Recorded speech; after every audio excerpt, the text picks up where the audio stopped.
Hi, I'm Phantom, and I'm gonna keep this short. I'm gonna actually try to keep this as compact as I possibly can, because chances are you don't want to sit here and listen to me ramble. If you clicked on this video, you clicked on this video because you are considering trying Strive, or you already bought Strive and you don't know where to begin, how to get better. You are actively looking on the internet because you want to know how to improve yourself at the game. And the problem with people like you is I've been in your exact situation. Guilty Gear Strive is the first fighting game I have been a part of since the beginning of it. Literally pre-ordered it, played it the second it came out, and I can at least vouch so far as to say it's a ridiculously cool game with a very lively player base. But that's not why you're here. And that's the difference between me and most of the other YouTubers that you're going to hear talk about this. All of their opinions are grounded in the fact that they already have a history with fighting games, okay? And usually, the extent of their knowledge that they can give you is go to the labs. Test out your character's abilities, watch people's videos, yada yada yada yada. But I'm here to tell you, watching people's videos on combos is not going to help you get better at the game if you have not been playing fighting games before. The reason they say, oh, go to the labs and learn your abilities, is because once they supplement in the motor memory of using those abilities, everything else takes hold for them. They've been playing fighting games before.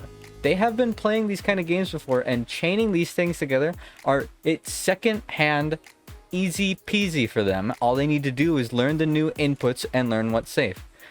And that's not how someone who hasn't played a fighting game before is going to learn the game. If you want to learn the game, you have to understand that there is a drastic difference between three things. Those three things are people who are good at a character, people who are good at the game, and people who win. All three of those things are entirely different from each other, and I'm going to break it down for you as fast as I possibly can so you can go jump into the game and enjoy the ever-living hell out of it, because this game is amazing.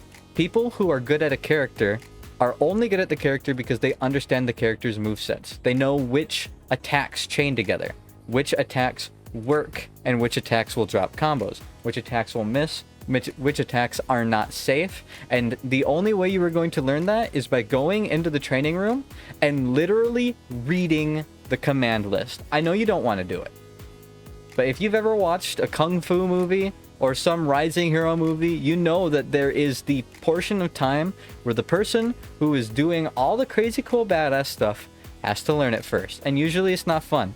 But I'm here to tell you that you don't have to worry too much about it, because Guilty Gear Strive's command list is extremely easy to understand. If you want to become good at a character, go into the training mode and just press the buttons. Look through the command list to see what buttons do what. They actually explain pretty dang well how each ability is used and how you want to use it.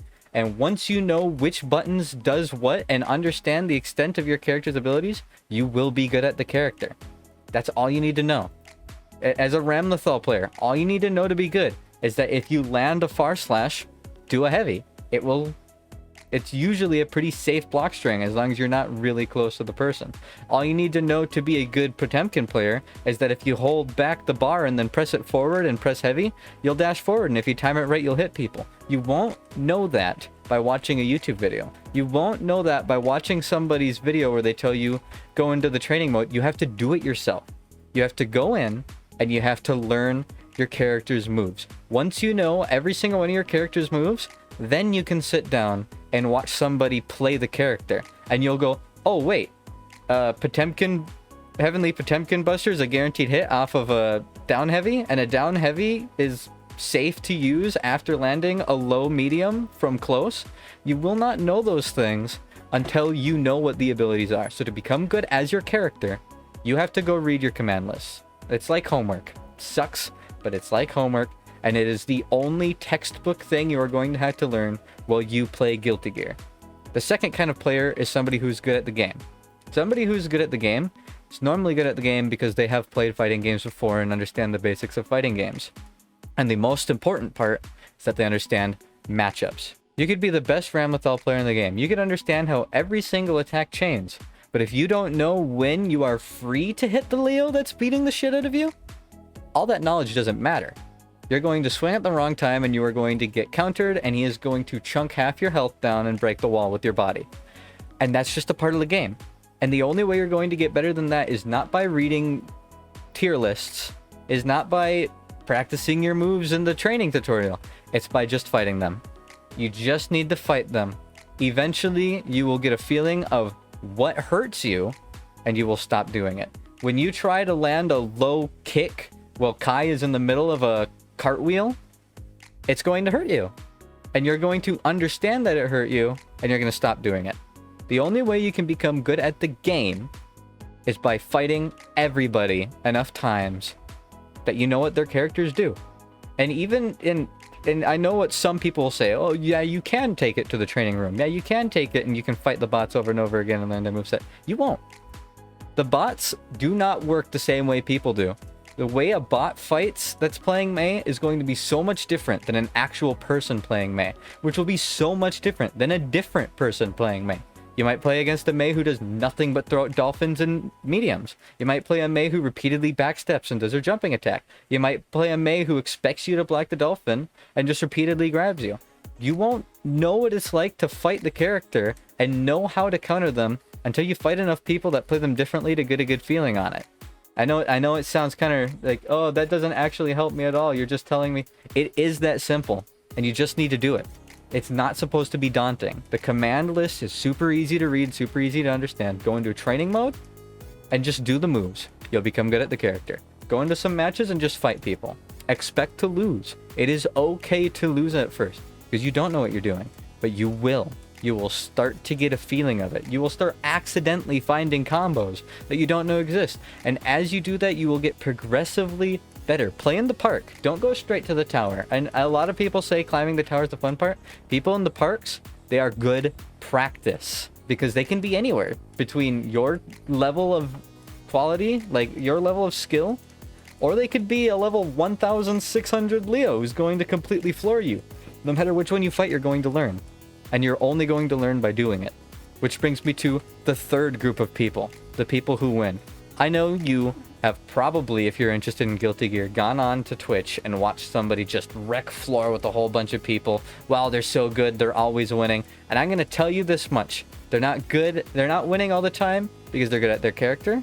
And they're not winning all the time because they're good at the game. They're winning all the time because they just had the correct reads. And if you don't know what that means, they're just lucky. They pressed the right button at the right time. It literally comes down to that. You could be a god tier player. You could be amazing and understand every mix-up. You misread a single attack, and that other person, if they're half decent, is going to punish the ever-living shit out of you. If you're, like, I'm sure you've seen the Chip versus Potemkin matches where a Chip will work for 3 minutes straight just to have all the damage they do be surpassed by a Potemkin who lands one down heavy. That's just how it is. That is the nature of fighting games. Learn to not be bothered by it. You will lose, and that's perfectly fine. If you lost because the other person either accidentally or intentionally outplayed you. And if you win, you won because you either accidentally or intentionally outplayed the other person. Nobody is going to consistently win every single match, especially not if you're new. So don't go into this game expecting that. Don't go into Guilty Gear Strive expecting to be badass and super cool and win every match. And sadly, if you're looking for more advice on how to get good, if you're looking for advice on a quick, I want to beat my friends by tomorrow, what thing do I have to learn to get better at the game, little tidbit, it doesn't exist. Fighting games are not like that. It's not like an MMO where if you get the right item level, you're going to wipe the floor with people. It's not like a FPS where if you get better at aiming, you're suddenly a god. Or it's not like a tactical game where once you understand the map, you're going to be amazing. You will lose and you will win. And the difference between how often you win and how often you lose will be based on how much you know the character you're playing and how much you know the character the other person's playing and how lucky you are. Sometimes bottom tier people beat top tier people. Normally, when you see people go against each other over and over and over and over and over again, eventually the person who's worse at the game ends up winning a round or two. Why? Because they start noticing patterns. And that's how you get better. You notice the patterns that other people do. And you act based on them. Eventually, it will just become secondhand, like, motor memory for you to punish moves that can be punished. And you're not going to know that, and you're not going to gain that motor memory by watching people play or watching tier lists. So my advice to you, if you are new or thinking about being new, just buy the game. Buy the game, look at the roster, don't think too hard about it. Look at the characters and go, this character looks cool. Jump into training, open up that command list, and learn all the moves. Once you can confidently execute even half those moves, you are good enough at your character to fight. Go up there and kick some ass. You won't do too well right away, but that's alright, because you will do better the longer you play. Every time you fight a Mei, you'll get better at dealing with their dolphins. Every time you fight a Potemkin, you'll get better at dealing with Hammer Fist. Every time you fight a Kai, you'll get better at dealing with his ranged attacks. That's all there is to it. So go out there and kick some ass.